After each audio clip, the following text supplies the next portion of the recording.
So the question is saying that a light ray falls on a glass surface of refractive index √3 at an angle of 60 degrees. The angle between the refracted and the reflected rays would be, okay? So this is a simple application of Snell's law, right? We know that suppose this is the interface and this is the glass here and this is air. Okay? This is air, it is not given, but it is assumed that this is air or vacuum, okay?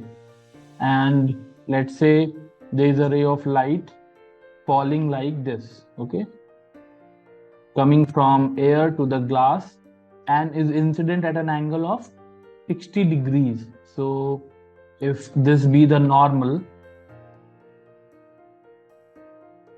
the glass ray is going to bend towards the normal. By Snell's law we know, right? So after refraction, this is going to be bending toward the normal, somewhat like this, okay? Fine. And it will be deviating, of course. This was the original path of the light and it bent towards the normal, right? The ray bent towards the normal. And some part of the light will get refracted, that is entering into the glass, and some part of it will be reflected back also, back into air also, right? Like this. Fine. So we know that the angle of incidence here, if it was 60 degrees, the angle of reflection here is also going to be 60 degrees only, right? And the angle of refraction, that is this angle, okay? This is the angle of incidence here and this is the angle of refraction.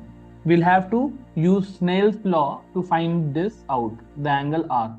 So sine I upon sine R is equal to mu2 upon mu1 is the Snell's law, right?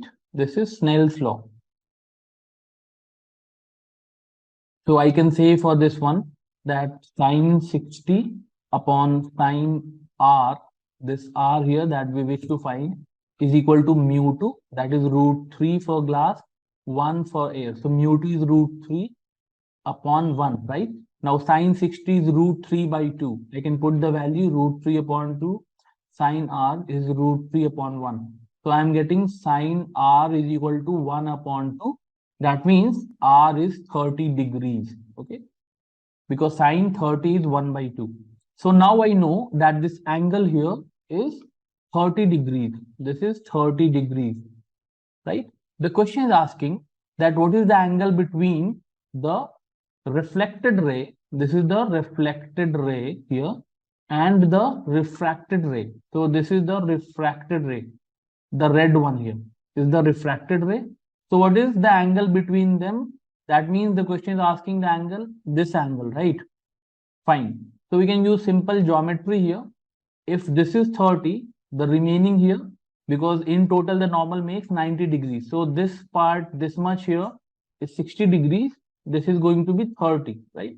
So in total from here to here, this is going to be 60 plus 30, that is 90 degrees, right? So the angle between the refracted and the reflected ray is going to be 90 degrees. So option number 3 here becomes the correct answer for this question. Okay, thank you.